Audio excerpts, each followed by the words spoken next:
हास्य जत्रेचे कलाकार आपल्या सोबत आहेत, पृथ्वी प्रताप आणि माने. काय सांगाल गिरगावच्या पाडव्याबद्दल आणि या नवीन वर्षाबद्दल काय सांगाल? सगळ्यांना पहिलं तर नवीन वर्षाच्या आणि पाडव्याच्या खूप खूप शुभेच्छा. आम्ही हास्य जत्रेतून तुमच्या समोर येत असतो. आमच्यावर तुम्ही सतत खूप प्रेम करत असता, असंच प्रेम करत राहा. आणि मला म्हणजे मी आणि पृथ्वी गेल्या 5-6 वर्षांपूर्वी याच गर्दीमध्ये धक्काबुक्कीमध्ये कसेबसे यायचो, पोचायचो, फार उत्साह वाटायचा.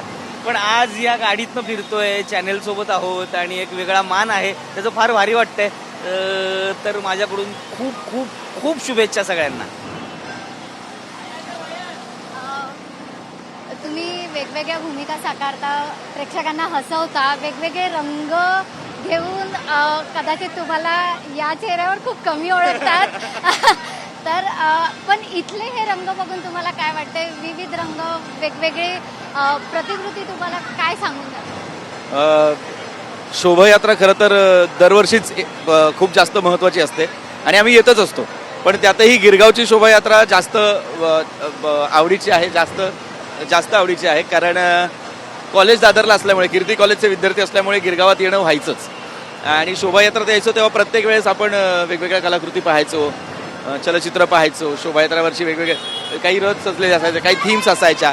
ह्या सगळ्या गोष्टी जेव्हा पाहत होतो आणि आत्ताही पाहतो तेव्हा खूप भारी वाटतं, उत्साह वाटतो. कारण आपणच आपली संस्कृती जपायला हवी आणि ते संस्कृती जपण्याचं काम गिरगावात मराठी माणूस व्यवस्थित करत असतो हे नेहमी दिसतं. कारण वेगवेगळ्या ठिकाणाहून, आता आपण असं म्हणतो मुंबई बाहेर जातोय की काय मराठी माणूस, पण लांबून लांबून लोक इथे येतात गिरगावात शोभायात्रासाठी. त्यामुळे खूप भारी वाटतं. आणि हे सगळे रंग असेच आयुष्यभर सगळ्यांच्या आयुष्यात असावेत हीच अपेक्षा. आणि सगळ्यांना गुढीपाडव्याच्या आणि हिंदू नववर्षाच्या खूप खूप शुभेच्छा. इकडे आला की कुठलीही गोष्ट असो ही सुपरहिट होते, कारण आपली मराठी माणसं इकडे आजूबाजूला आहेत. आणि खरा मराठी सण जो असतो तो काही मोजकी ठिकाणं आहेत मुंबईतली उरलेली, त्या ठिकाणीच बघायला मिळतो. त्यातलं हे अग्रगण्य ठिकाण आहे गिरगाव. त्यामुळे इकडे येणं खूप छान वाटतं, आपल्या माणसांमध्ये आल्यासारखं वाटतं. नक्कीच. हास्य जत्रेच्या मंचावर तुम्ही विविधांगी भूमिका साकारत असता, विविध हास्यरसिकांना तुम्ही हसवून खेळवत असता आणि इथे विविध रंग तुम्हाला पाहायला मिळतात, त्याबद्दल काय सांगा? नाही, खूप छान वाटतं. इथे जेवढे वेगवेगळे रंग आज बघायला मिळत आहेत तेवढेच रंग कुठेतरी आम्ही आणण्याचा प्रयत्न करतो आमच्या कलाकृतींमध्ये. आणि कुठेतरी त्यांना आनंद देण्याचा प्रयत्न करतो. 4 घटका का होईना निखळ करमणूक करण्याचा प्रयत्न करतो.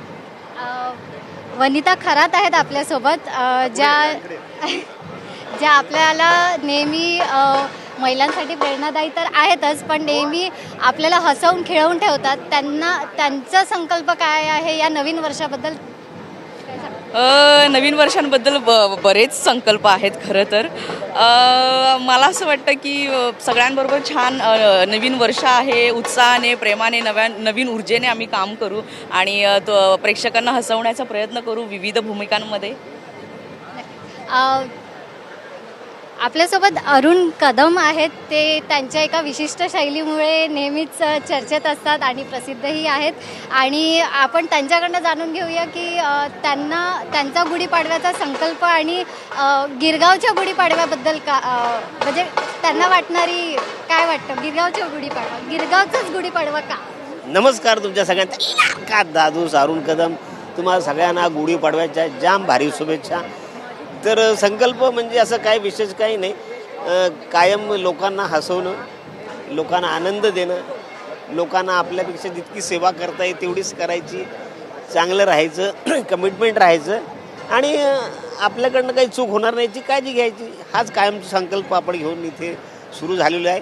आणि हा गिरगाव हा जो परिसर आहे म्हणजे मराठी माणसं आज पूर्वी तर गिरगाव राहिलेलं नाही, तरीसुद्धा काही लोक या दिवशी स्पेशल या मराठी जो सण आहे आपला, मराठी नवीन वर्षाची जी सुरुवात आहे ते या सगळ्या उत्सवाने करतात आणि जाम भारी एन्जॉय करतात.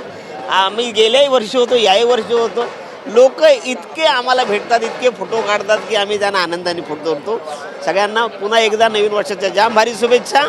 आणि बघत राहा सोनी मराठीवरती सोमवार मंगळवार महाराष्ट्राची हास्य जत्रा. नक्कीच. कॅमेरामॅन सिद्धेश सोबत मी जुही धर्मे, TV9 मराठी.